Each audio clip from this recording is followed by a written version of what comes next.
अभी दुनिया रूस और यूक्रेन युद्ध से संभल ही नहीं पाया था और एक और जंग शुरू हो गया।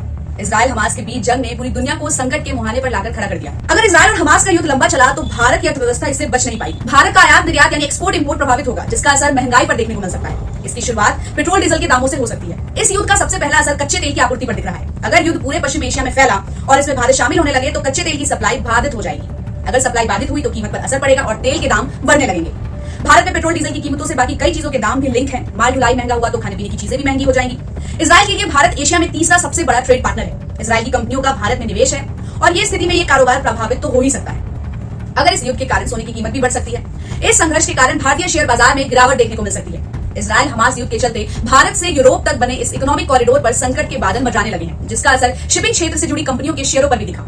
उन कंपनियों के शेयरों में गिरावट देखने को मिल रही है जिसे इस कॉरिडोर का बड़ा फायदा मिल सकता है। अगर ये युद्ध लंबा चला तो सिर्फ भारत ही नहीं, ग्लोबल इकोनॉमी पर भी इसका असर देखने को मिलेगा और इससे सबसे ज्यादा सप्लाई चेन प्रभावित होगी।